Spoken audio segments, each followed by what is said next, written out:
വീട്ടിലെ അലമാരകളിലോ വലിപ്പുകളിലോ വെറുതെ കിടക്കുന്ന പഴയ സ്മാർട്ട് ഫോണുകളും ഗാഡ്ജറ്റുകളും വലിയൊരു സ്വർണ്ണഖനിയാണെന്ന് പറഞ്ഞാൽ നിങ്ങൾ വിശ്വസിക്കുമോ? ഒരുപക്ഷെ നിങ്ങൾക്ക് തോന്നിയേക്കാം ഇതൊരു തമാശയാണെന്ന്. എന്നാൽ ഐക്യരാഷ്ട്രസഭയുടെ കീഴിലുള്ള UNDP അഥവാ യുണൈറ്റഡ് നേഷൻസ് ഡെവലപ്മെന്റ് പ്രോഗ്രാമിന്റെ റിപ്പോർട്ട് പ്രകാരം ഖനിയിൽ നിന്ന് നേരിട്ട് കുഴിച്ചെടുക്കുന്ന 1 ടൺ അയിരിനേക്കാൾ 100 മടങ്ങ് വരെ കൂടുതൽ സ്വർണം 1 ടൺ ഈ വേസ്റ്റിൽ അടങ്ങിയിട്ടുണ്ട് എന്നതാണ് വാസ്തവം. അതായത് നമ്മൾ വലിച്ചെറിയുന്ന പഴയ ഫോണിലും ലാപ്ടോപ്പുകളിലും സ്വർണം മാത്രമല്ല, വെള്ളി, ചെമ്പ്, പലേഡിയം തുടങ്ങിയ നിരവധി വിലയേറിയ ലോഹങ്ങൾ ഒളിഞ്ഞിരിപ്പുണ്ട്. 2022 കണക്കുകൾ പ്രകാരം ലോകത്താകമാനം 62 ദശലക്ഷം ടൺ ഈ വേസ്റ്റ് ആണ് ഉണ്ടായത്. എന്നാൽ ഇതിന്റെ വെറും 2% മാത്രമാണ് ഔദ്യോഗികമായി റീസൈക്കിൾ ചെയ്യപ്പെട്ടത്. ബാക്കിയുള്ള ഭീമമായ അളവ് ഈ വേസ്റ്റും എങ്ങോട്ടാണ് പോകുന്നതെന്ന് ആർക്കും കൃത്യമായി അറിയില്ല. കേവലം പരിസ്ഥിതി സംരക്ഷണം എന്നതിനപ്പുറം സാമ്പത്തിക ലോകത്ത് വൻ തരംഗമായി മാറുന്ന അർബൻ മൈനിങ് എന്ന പ്രതിഭാസത്തെക്കുറിച്ചും അതിലെ വമ്പൻ വിപണി സാധ്യതകളെക്കുറിച്ചും നമുക്കൊന്ന് വിശദമായി പരിശോധിക്കാം. എന്താണ് അർബൻ മൈനിങ്?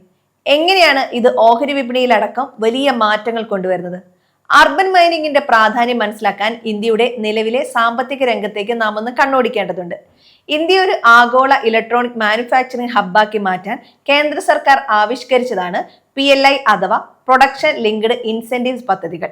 ഈ പദ്ധതികളുടെ ഫലമായി രാജ്യത്ത് ഇലക്ട്രോണിക്സ് ഉൽപാദനം കുത്തനെ വർദ്ധിച്ചുകൊണ്ടിരിക്കുകയാണ്. എന്നാൽ ഇതിനൊപ്പം തന്നെ ഇന്ത്യയിലെ ഇ വേസ്റ്റിന്റെ അളവും റെക്കോർഡ് വേഗത്തിൽ വളരുന്നുണ്ട്.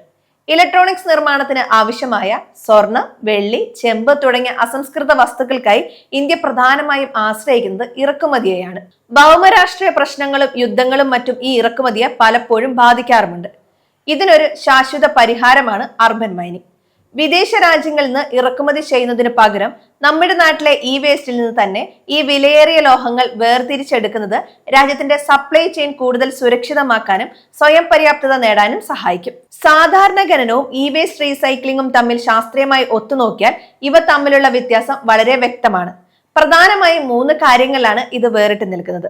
ആദ്യം ആദായവും സാന്ദ്രതയും നോക്കാം. സാധാരണ സ്വർണ്ണ ഖനനത്തിൽ നിന്ന് ടൺ കണക്കിന് പാറ പൊട്ടിച്ചെടുത്ത് സംസ്കരിച്ചാൽ ഏതാനും ഗ്രാം സ്വർണം മാത്രമേ ലഭിക്കൂ. അതിന് വലിയ സാമ്പത്തിക ചെലവും അധ്വാനവും ആവശ്യമാണ്. എന്നാൽ ഇ വേസ്റ്റ് റീസൈക്ലിംഗിലൂടെ വളരെ എളുപ്പത്തിൽ 100 മടങ്ങ് വരെ ഉയർന്ന അളവിൽ സ്വർണവും മറ്റു വിലയേറിയ ലോഹങ്ങളും വേർതിരിച്ചെടുക്കാൻ സാധിക്കും. രണ്ടാമത്തേത് പരിസ്ഥിതി ആഘാതമാണ്. പരമ്പരാഗത ഖനനം വൻതോതിൽ കാടുകൾ നശിപ്പിക്കാനും പരിസ്ഥിതി മലിനീകരണത്തിനും കാരണമാകുമ്പോൾ ഇ വേസ്റ്റ് റീസൈക്ലിംഗ് കാർബൺ ഉൽപാദനത്തിന് ഗണ്യമായി കുറയ്ക്കുന്നു. ഭൂമിക്ക് ദോഷകരമായ രാസവസ്തുക്കൾ മണ്ണിൽ കലരുന്നത് തടയാനും ഇതിലൂടെ സാധിക്കും.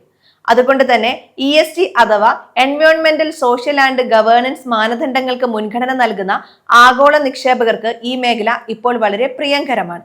മൂന്നാമത്തേത് സർക്കാരിന്റെ കർശനമായ നിയമങ്ങളാണ്.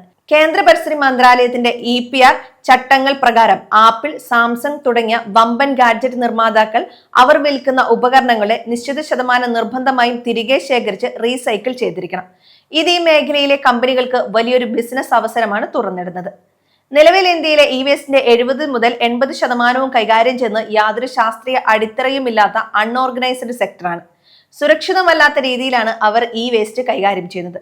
എന്നാൽ ഗവൺമെന്റിന്റെ പുതിയ EPR നിയമങ്ങളിലൂടെ ഈ മേഖല പൂർണ്ണമായും ഓർഗനൈസ്ഡ് ആയിട്ടുള്ള പ്രൊഫഷണൽ കമ്പനികളിലേക്ക് മാറിക്കൊണ്ടിരിക്കുകയാണ്. ഓഹരി വിപണിയിൽ ഈ ട്രെൻഡ് ഗുണം ചെയ്യുന്ന ചില പ്രധാന പ്ലെയേഴ്സ് ആണ് eco recycling, Gravita India, Dixon Technologies, Syrma SGS എന്നിവ. ഇവരിൽ പലരും തങ്ങളുടെ ബിസിനസ് വലിയ രീതിയിൽ വിപുലീകരിക്കുകയാണ്. അൺലിസ്റ്റഡ് മേഖലയിൽ നോക്കുകയാണെങ്കിൽ Attero recycling, lithium ion battery, e waste recycling ഇന്ത്യയിൽ വലിയ പങ്ക് വഹിക്കുന്നുണ്ട്.